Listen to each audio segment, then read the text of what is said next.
Bismillahirrahmanirrahim. Assalamualaikum warahmatullahi wabarakatuh. I am Muhammad Rifki Amin. I am from Group 4. Okay, I want to tell you about materi interpretation of Surah Al-Imran verse 190 until 191.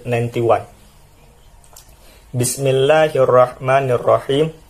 Inna fi khalqis samawati wal ardi wa ikhtilafil laili wan nahari li ayatil liulil albab.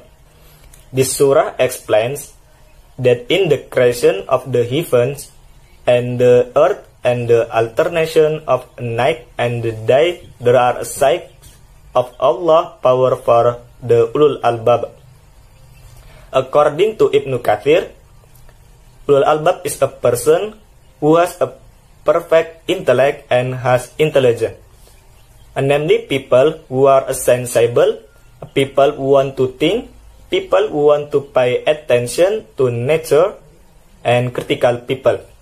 Ibnu Katsir explained Surah Al-Imran verse 190 motivate to pay attention to the height of the sky and the breadth of the earth in a light and everything in it, from mountains to oceans, starting from the desert to the forest, from animals to plants and trees, also the stars.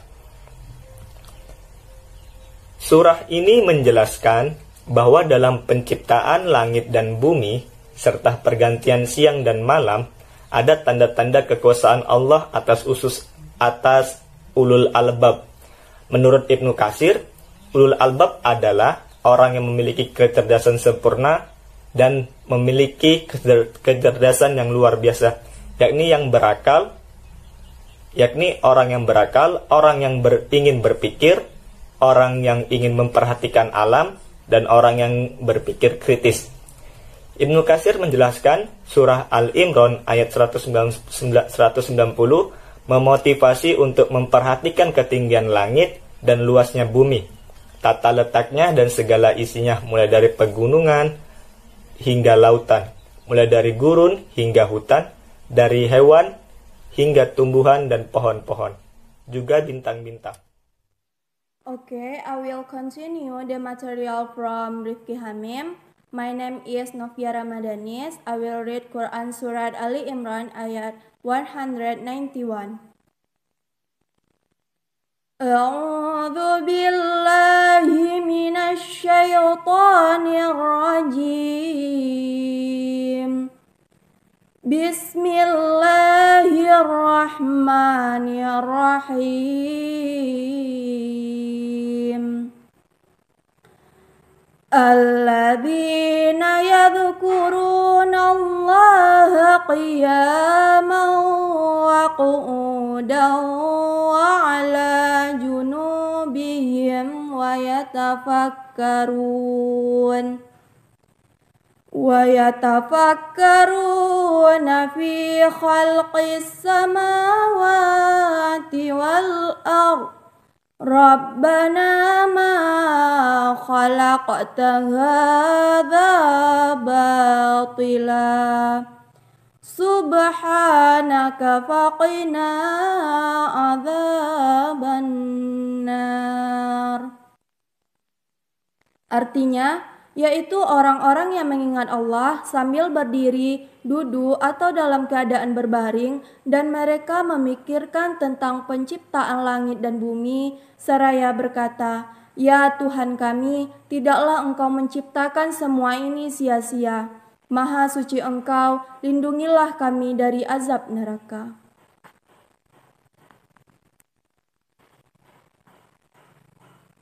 Quran Surat Ali Imran ayat 191, Characteristic of Ulul Albab verse 191 makes it clear.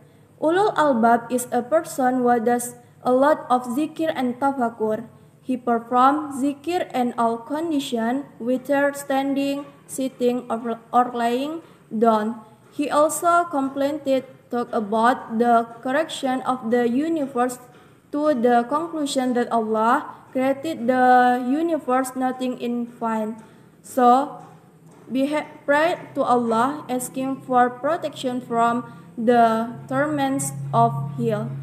Sayyid Qutb explained that thinking about Allah's power in the creation of this creature is a form of worship to Allah and also a form of zikr to Him.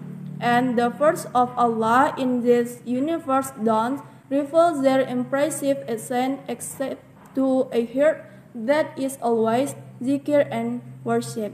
Thank you. Hadith about human and the universe. 1. Humans.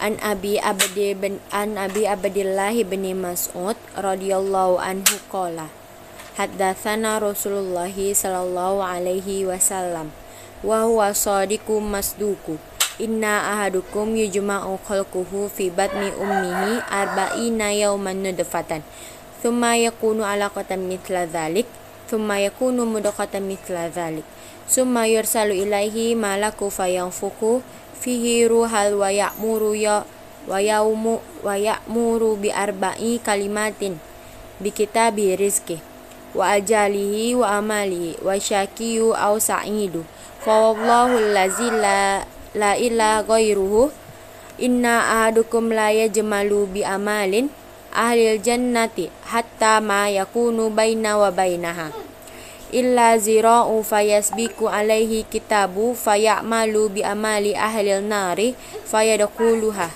wa inna ahadukum la yajmalu bi amali ahlil nari hatta ma yakunu bainahu wa bainaha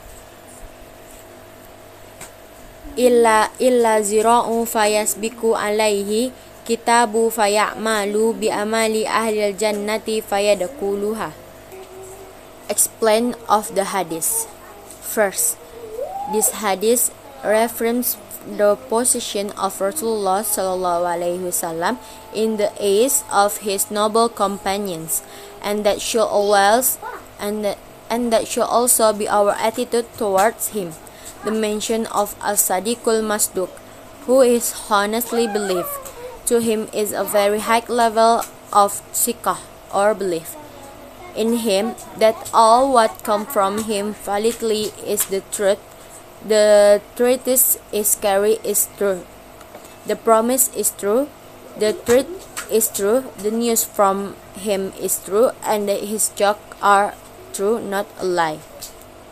Second, this hadith tells of the stage of human correction in the mother womb and has been confirmed by modern science that this is the case. Third, this hadith states that the blowing of the spirit into the fetus in human's wombs is on the 120th day or 4 months of pregnancy.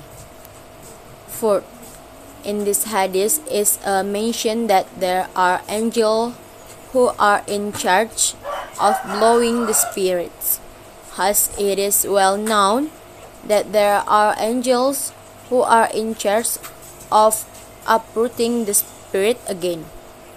Both of them can only do it with the permission of Allah Ta'ala. Fifth, this hadith also mentioned the destiny of Allah Ta'ala for each of these servants in the form of sustenance, death, charity, and happiness and difficulties. Every human being cannot avoid Allah Ta'ala plan for them. Well, I will continue the explain from Natasha Humairah. There is explanation of hadith about humans, more especially the process of human creation. 6. This hadith also mention an example of the destiny of Allah Azza wa Jalla to his servant. That is for human death. There have been many examples that prove the truth of this hadith, that many people change at the end of their lives in the form of good to bad or bad to become good. But most of what happened is a change from bad to good deeds in the end of his life. And the last 7. This hadith also shows that the end of a person's life will determine his afterlife. Therefore, it's very good for a Muslim to pray to Allah to die in a state of husnul khotimah, so that He will remove the bad thing that will befall us and determine goodness for us, so that our future is also good. Next up is the hadith of the universe. Bismillahirrahmanirrahim. Ma min muslimin yaghrisu gharsan aw yazra'u zarqan fayakulu minhu tayrun aw insanun aw bahimatun illa kana lahu bihi sadaqah. Explanation of the hadith. The command to plant trees and plants in this hadith turns out to be a function that more trees and plants will absorb gases that threaten human and environmental. Trees and plants will pump out water vapor so that the air is clean and healthy. Reducing and ruining the trees and these plants will cause less oxygen production for the atmosphere. In addition, Rasulullah SAW also teaches that this life is a cycle and interdependence between man, plant, animal, and nature. A disconnect from one of those systems will result in a breakdown in life. Thus, efforts to preserve plants and animals are essential to the preservation and maintenance of life. Okay, I think that's enough of the explanation from group 4. Sorry if there are many mistakes, and thank you for your attention. Wassalamualaikum warahmatullahi wabarakatuh.